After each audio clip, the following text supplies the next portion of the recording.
Hey guys, welcome to Devbhoomi career point. तो कैसे हैं आप लोग? आई होप आपकी तैयारी काफ़ी अच्छी चल रही होगी। तो चलिए देखते हैं आज सामान्य हिंदी टेस्ट सीरीज पार्ट 70। इसमें भी मिलेंगे आपको सामान्य हिंदी के महत्वपूर्ण एमसीक्यूज।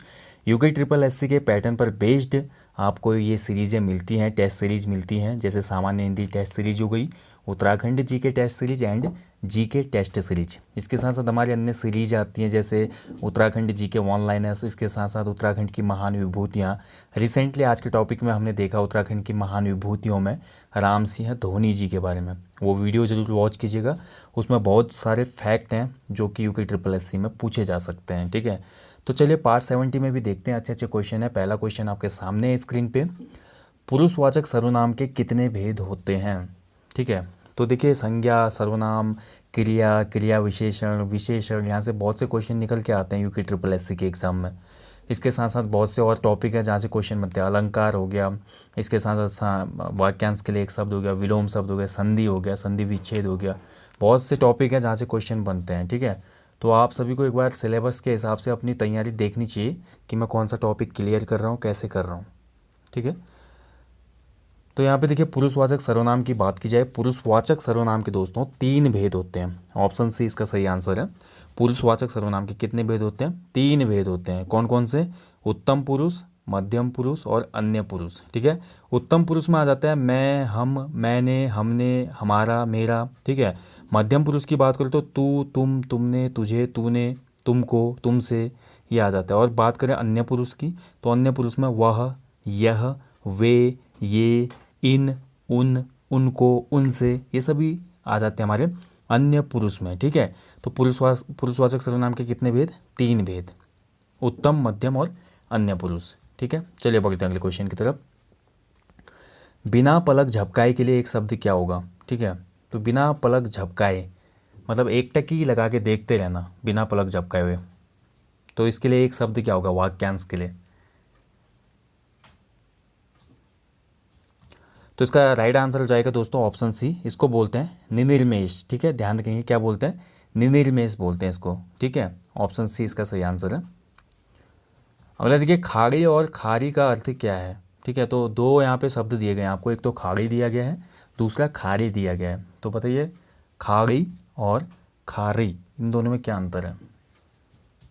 तो खाड़ी का मतलब होता है दोस्तों उपसागर।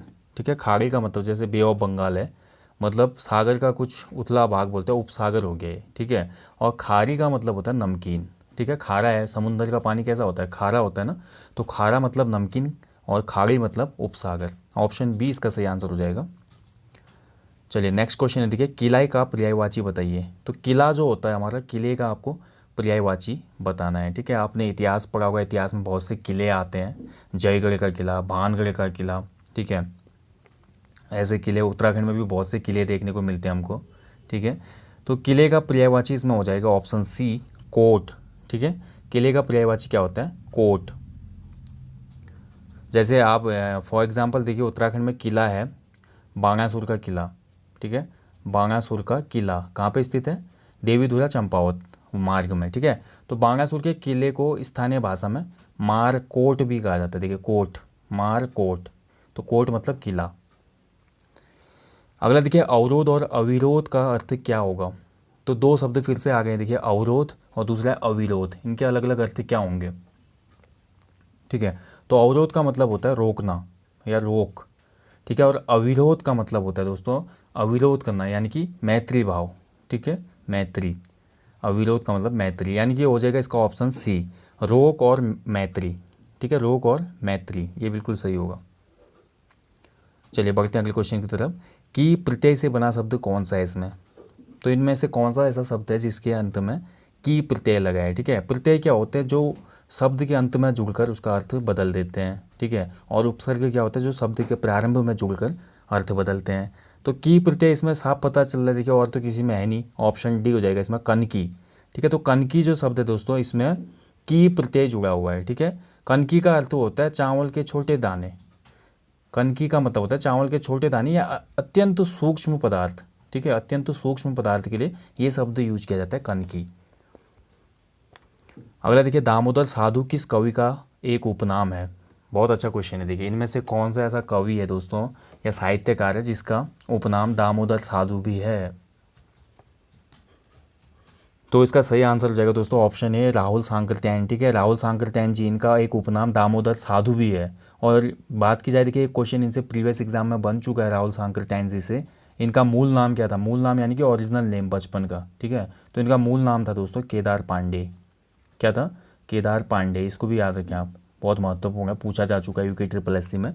मूल नाम तो केदार पांडे हो गया, ठीक है, जो इनका कुंडली के हिसाब से होगा, जो भी होगा। और उपनाम की बात करें तो दामोदर साधु इनको बोला जाता है। इसके साथ साथ इनको घुमक्कड़ कवि भी बोला जाता है, क्योंकि इनकी जो अधिकांश रचनाएं दोस्तों वो यात्रा वृत्तांत है, यानी कि यात्राएं जो इन्होंने की हैं उसी के बारे में ज़्यादातर रचना है, इसलिए इनको घुमक्कड़ कवि भी कहा जाता है। ठीक है, याद रखना है आपने। अगला तो बहुत सिंपल है, देखिए आग में घी डालना मुहावरे का अर्थ क्या है? ठीक है, तो आग लग रही है, आग लग रही है और आग में ऊपर से घी डालेंगे तो क्या होगा? आग ज़्यादा हो जाएगी। ठीक है, क्योंकि उसको ईंधन मिल गया। तो क्रोध को भड़काना, ठीक है, क्रोध को भड़काना कहलाता है आग में घी डालना। ऑप्शन ए बिल्कुल सही है इसमें। अगला देखिए अचल का अर्थ क्या होगा? तो अचल जो शब्द है यहाँ पे आपको अलग अलग अर्थ दिए हैं, बहुत से यहाँ पे दिए गए अर्थ, बताना इनमें से कौन सा कॉम्बिनेशन सही है अचल के लिए।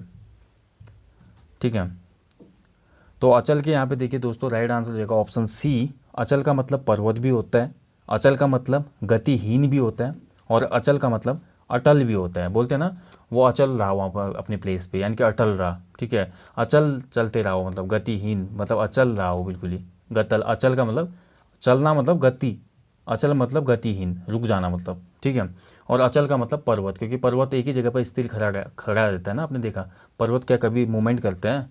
नहीं करता ना, जहाँ पे वहीं पे तो रहता है। तो इसलिए अचल का अर्थ हो जाता है पर्वत, गतिहीन या अटल। अगला देखिए साहित्य समाज का सामासिक विग्रह क्या होगा? ठीक है, वैसे देखा जाए दोस्तों समास जो है हमारा, समास सिलेबस में नहीं है यूके ट्रिपल एस सी के एग्जामों के। ठीक है, लेकिन समास यहाँ पे सिलेबस में है उत्तराखंड पुलिस कांस्टेबल और एसआई के। आप पूर्व पेपरों में देखें वहाँ पे समास से क्वेश्चन बने हैं, लेकिन यूके ट्रिपल एस सी के सिलेबस में समास नहीं दिया गया है।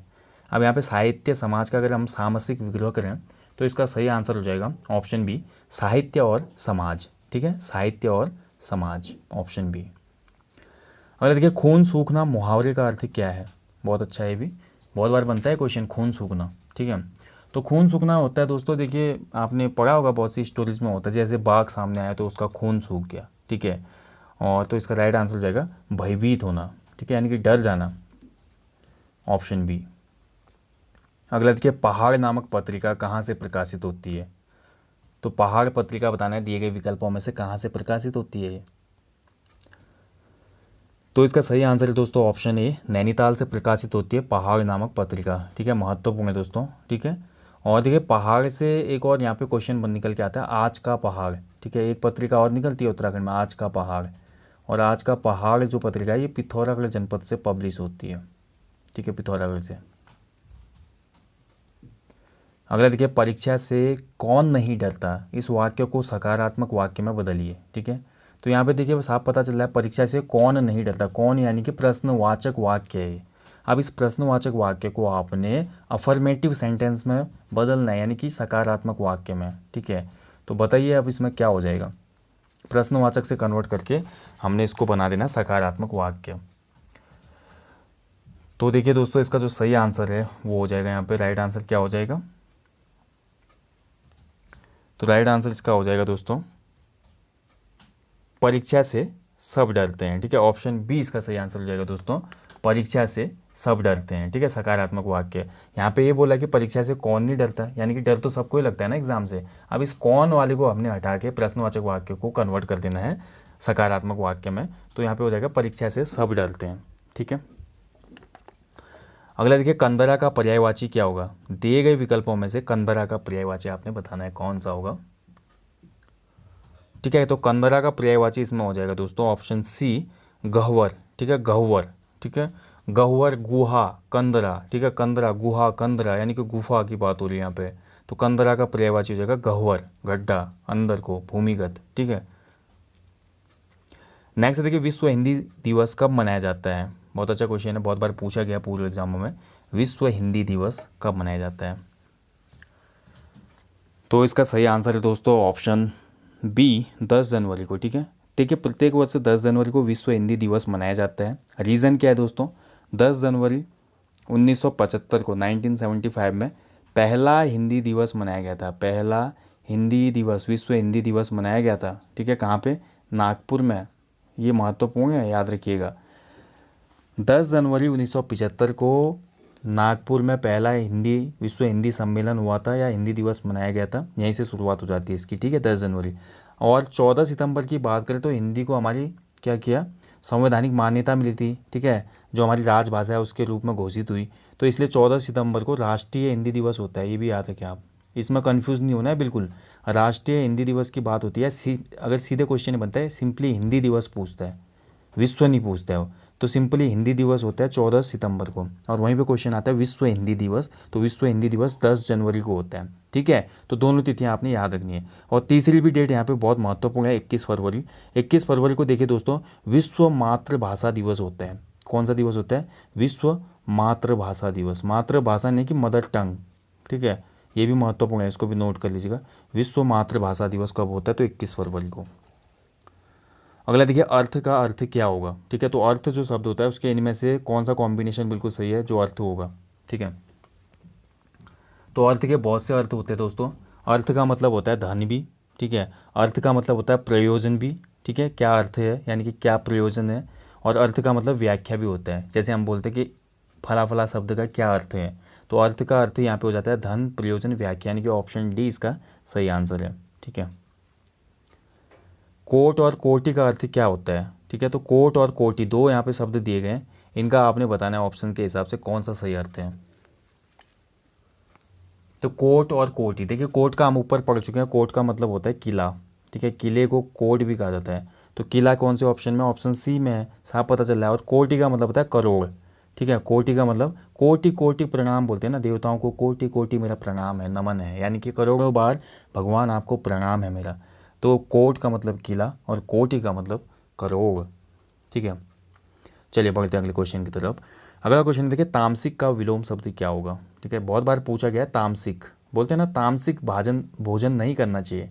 ठीक है, तामसिक भोजन, जैसे कोई जो हमारे मित्र लोग हैं नॉन वेजिटेरियन है, वो सभी तामसिक भोजन में आ जाता है। ठीक है, तामसिक का विलोम हो जाता है सात्विक। सात्विक भोजन बिल्कुल सादा, बिल्कुल सिंपल। ठीक है, जैसे अनाज की फलियाँ हो गई, फल फ्रूट हो गए, बस इतनी चीज़ों पे जो डिपेंड रहते हैं वो सात्विक भोजन कहलाते हैं। ठीक है, और कुछ लोग जैसे हम मिल्क प्रोडक्ट यूज करते हैं दोस्तों, मिल्क प्रोडक्ट वाला भी जो बंदा है दोस्तों, उसको सात्विक में नहीं रख सकते हम, क्योंकि हम किसी न किसी का दोहन कर रहे हैं। ठीक है, तो आपको पता होना चाहिए। देखिए एक कैटेगरी होती है, आपने सुना होगा, कैटेगरी सुना होगा, नॉन वेजिटेरियन सबसे पहले आता है। नॉन वेजिटेरियन मतलब जो सर्वाहारी है, जो हमारा क्या है, शाकाहारी भी करता है, मांसाहारी का भी ग्रहण करता है। वेजिटेरियन ओनली हमारा जो शाकाहार ग्रहण करता है दोस्तों, फुल वेज होता है। ठीक है, फुल वेजिटेरियन केवल जो सात्विक इसी को बोलेंगे। और बीच में हमारा एक और शब्द आता है वीगन।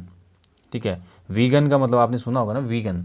वीगन मतलब हो जाता है दोस्तों एक ऐसा पर्सन जो अन्य स्रोतों से प्राप्त होने वाले प्रोटीन को भी ऑब्जॉर्व नहीं करता। लाइक जैसे गाय का दूध हो गया, बटर हो गया, पनीर हो गया, चीज़ हो गया, इन चीज़ों से भी दूर रहता है, उसको वीगन बोलते हैं। ठीक है, ये आदमी केवल क्या करेगा, जो हमारे नेचुरल सोर्सों से प्राप्त होने चीज़ें उन्हीं का ग्रहण करेगा। लाइक जो हमारी दालें हैं, उसके साथ साथ जो हमारी हरी सब्जियाँ होती हैं, फल फ्रूट होते हैं, बस इतनी चीज़ें। ठीक है, तो ये होता है तामसिक का, यहाँ पे विलोम आपने याद रखना है सात्विक होता है। ठीक है, बहुत बार आपने सुना होगा ना, तामसिक भोजन है, ज़्यादा ग्रहण मत करो, दिक्कत हो जाएगी शरीर में।